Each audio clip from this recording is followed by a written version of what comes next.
On the road to Macstock with Brian Flanagan-Arthurs. This is MacVoices.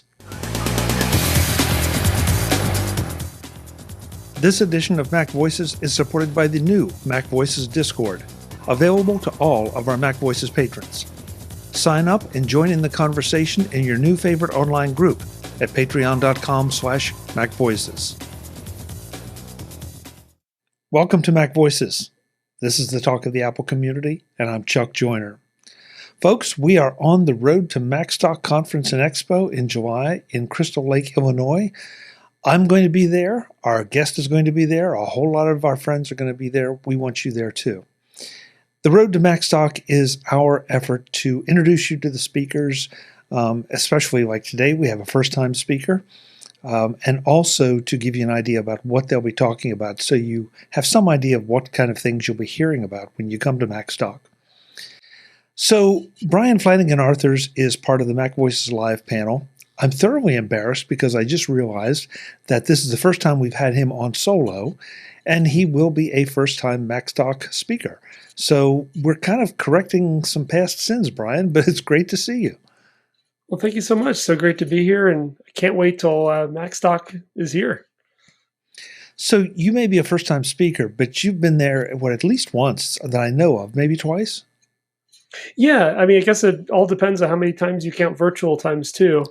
I think my very first virtual as an attendee was in 2020, and then in 2021, they opened it where it was a very limited capacity, and I attended in 2021. I had a schedule conflict in 2022, but fortunately, with the full group, I was able to attend in 2023 in person as well, and I can't wait. As long as my work schedule allows, I'll be there every year. Yeah, that's what seems to happen. Once you get there and realize how much fun it is, you do your darndest to work it so that you can come back every year. Oh, yes.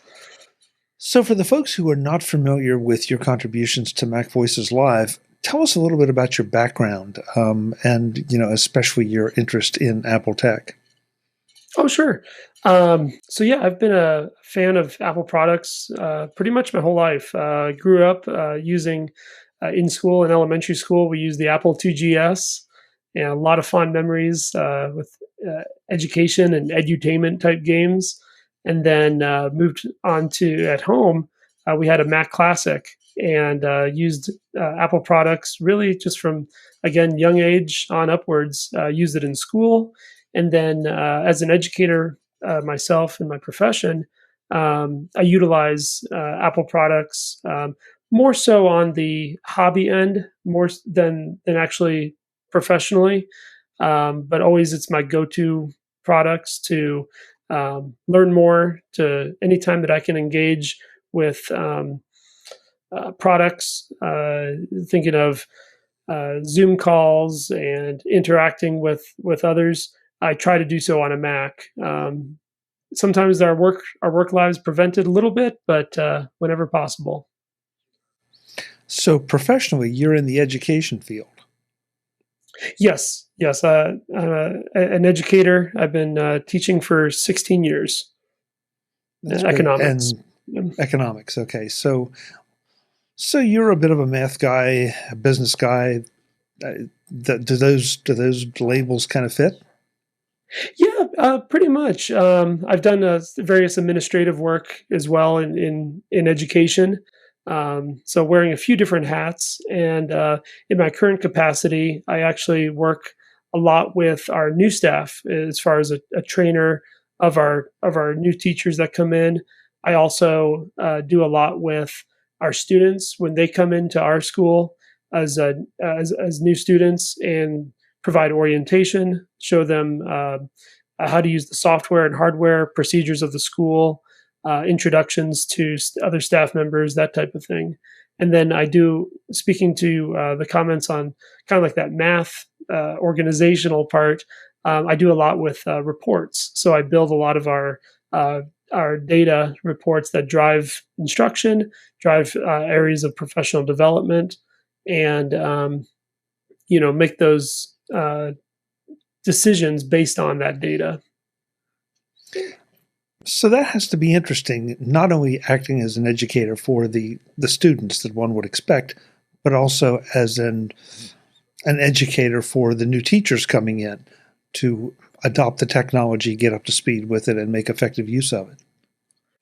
Yeah, and again, it's one of those things that you're always wanting to stay cutting edge, understand, new products, new services that are coming out that are popular, that are based on research that work, and showing whether it's what type of products and services raise levels of the skills of the students, whether it's ease of uh, making the lives of our teachers easier in the sense of, work smarter, not harder, all those types of things. Yeah. And lots of opportunities for that, especially it seems right now with some of the large language models and the really big focus on just productivity of all kinds. So you probably have your work cut out for you. Oh yeah, yeah, definitely. There's never too much of a restful time when there's always new stuff coming out. Yeah. Well, let's shift over to what you're going to be talking about at Macstock, because I would think that with that background, you can probably tackle just about anything you want. What have you chosen? So I leaned into a little bit more of my hobby and things that I do enjoy for fun when I'm not working. And I'm a pretty big sports fan. And as we talked about before, a big fan of Apple products and a lot of the devices I use within the Apple ecosystem. And in addition to that, I'm also a cord cutter. So I currently do not subscribe to cable or satellite.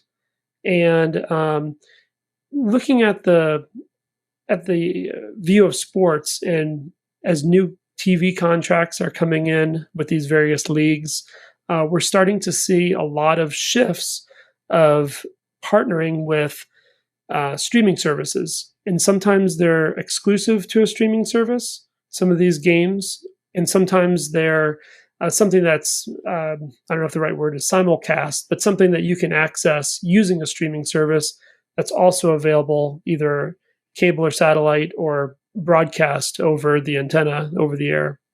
And so my main focus and what I'm presenting on at Macstock, it's called Powering Up the Game, Cutting the Cord and Catching the Action in the Apple Ecosystem. I like that. I like that. Going with that power up theme. Yeah. Yes. So just to restate it, so you're going to be focused on just how to access all the sports content that, if you're a sports person, that you would like to get without having to subscribe to cable. Yeah. So what I'm leaning into is I'm looking at the teams that I follow in particular, but then broadening that out to some other. If you're not necessarily a fan of the local team, what are some of those other choices? Because what we're starting to see in sports and sports streaming, it looks like, is there's a divergence between the home market team and the teams that are out of market. So teams that are generally not located near you, and depending on which you're, say, for example, I'm in the Phoenix area. I'm a Phoenix Suns fan, Phoenix Suns basketball. I enjoy watching my Phoenix Suns, and some of the platform options on streaming, and some of them allow for pretty much all you can enjoy viewing, but not the local team. So if I wasn't a Suns fan, oh, that's great. But since I am, there's a different streaming option for me. On the other hand, I'm a big fan of the Green Bay Packers. In Arizona, that's obviously not our local team. There's all different opportunities to watch your non-market team versus your in-market team, and how that varies between the sports and the leagues. And it's really an ever-changing landscape, as TV contract deals are only valid for a limited amount of time, and as new contracts come in, we're seeing these leagues take advantage of the newest technology and what's out there. And we're, even as I'm putting final touches on the presentation, it's like I'm still paying attention to the news because there's new updates that are happening, even as we record. It's one more area that seems to be so unsettled is the whole broadcast / cable / streaming, um, proprietary programs, like you said, in market versus out of market. I'm not that much. I'm an average football fan, I guess. Not much of a baseball fan, but I find it frustrating to try to watch the golf tournaments I want to watch. For the very same reason. They're on this network, they're on that network. Some are behind a paywall. Some are behind a paywall part of the week, and for the rest of the week they're not. And after a while, it just almost becomes exhausting just trying to keep up with that, let alone watch the event that you want to watch. Exactly. There's definitely pluses and minuses, and part of the presentation is going to go over not just the time and energy that it takes to look for all these streaming networks and who's playing and where, but also the financial costs involved with some of these too. These streaming services, there are some free options that don't have a monetary cost to them, but there are also obviously most of them do have a financial impact where you have to pay for them in order to enjoy it. And again, that's just it's a changing landscape. I think back to, years and years ago, so many more sports options were available over the air without having to subscribe to cable or satellite. But it seemed like a shift, probably starting maybe in the late 90s, continuing into the 2000s, and somewhat even into today, that you see a lot of sports programming moved over to your channels that generally had required a cable or satellite subscription, like ESPN, TNT, and so forth. And now we're seeing another change in the landscape where now Peacock might be the home to watch XYZ tournament, as opposed to and you would have to subscribe to that streaming network in order to get it. One thing I was thinking of too was, I know that a lot of these streaming packages, they offer so much more obviously than the sports, and sometimes it's the sports that bring you in. Maybe I really want to watch that golf tournament, I really want to watch that particular game. That might be the driving force that gets you to subscribe, but what's going to get you to stay once that tournament ends? The good and bad thing about a lot of these streaming options is that they are month to month. You can cancel them with no penalties and then pick them up 6 months later, a year later, whatever suits you best. So what's the motivating factor that keeps you in? And so we're going to go over some of the other options that are available on some of these streaming networks too, and features that people might enjoy too. It strikes me that we're talking about this as a challenge, which it is. Let's not sugarcoat it.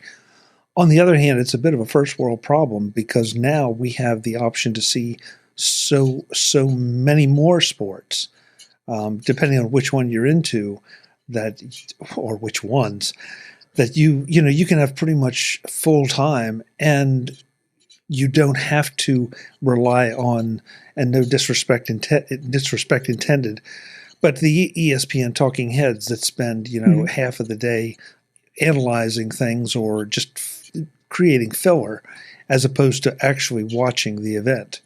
So we have an embarrassment of riches out there just in access to live events, and I'm looking forward to learning from you how to navigate through some of it for the sport or sports that I enjoy.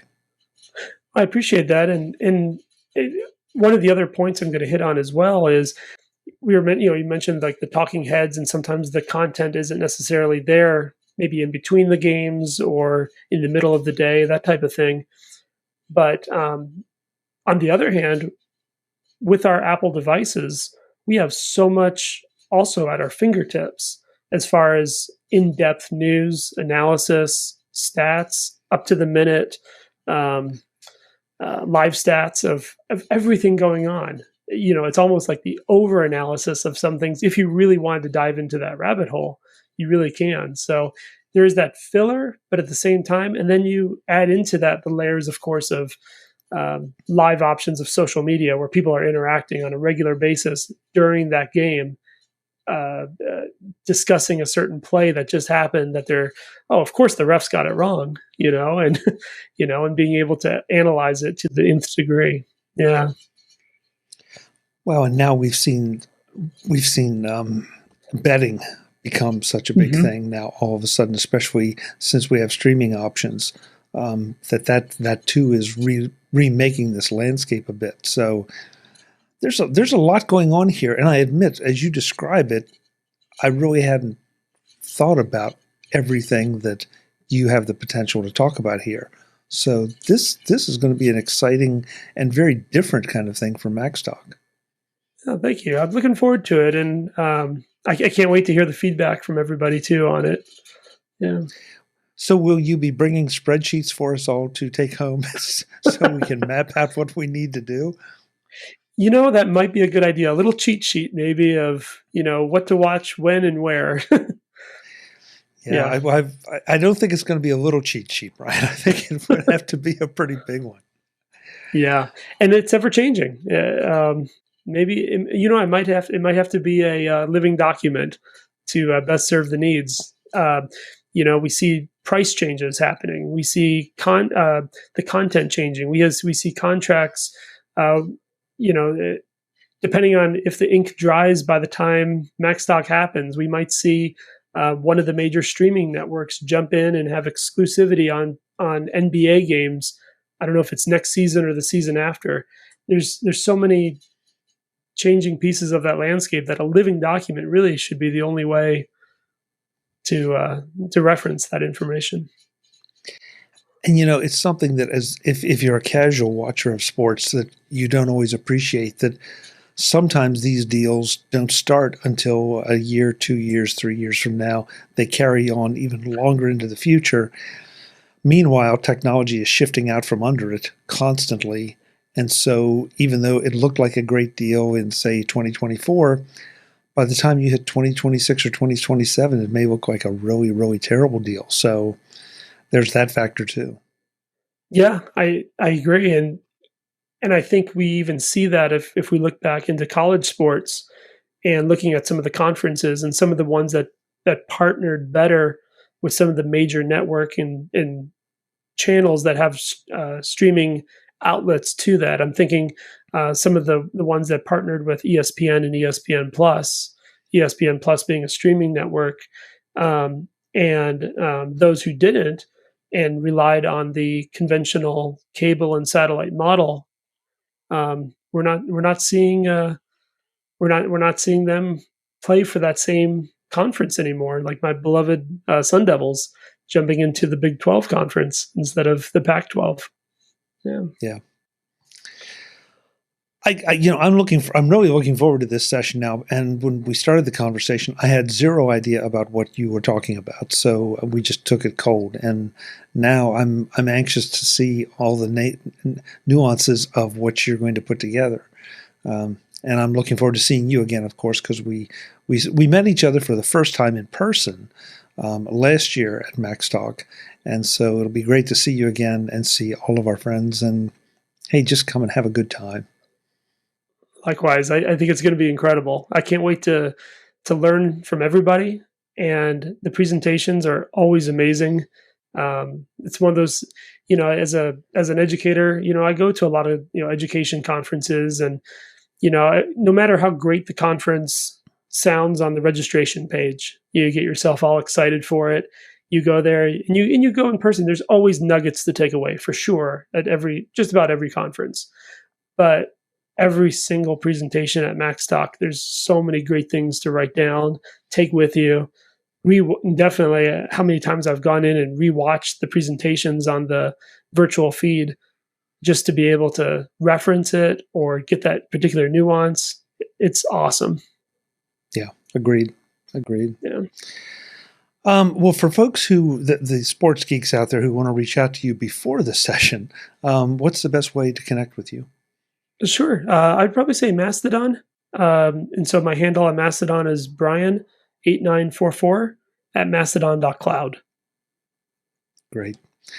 Brian, thanks so much. I'll see you at Macstock in July, and we're going to have a lot of fun.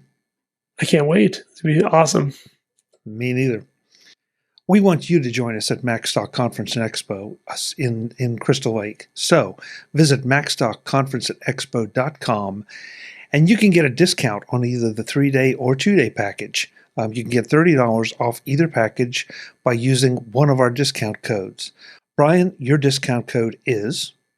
Sure. It's my first name, Brian, BRIANFA.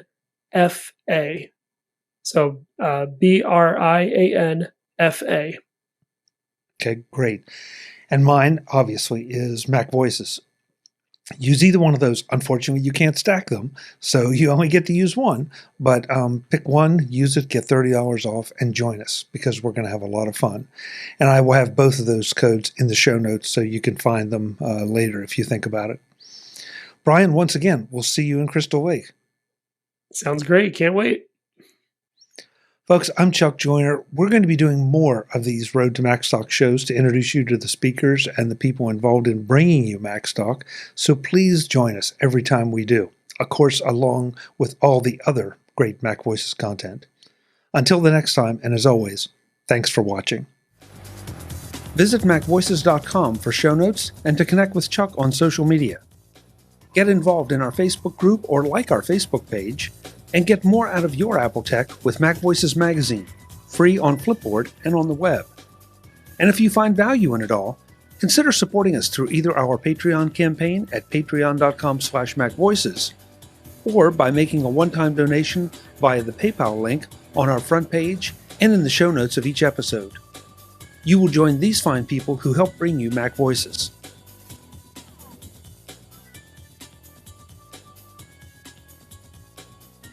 Advertising handled by Backbeat Media at backbeatmedia.com. Bandwidth provided by CashFly at cashfly.com.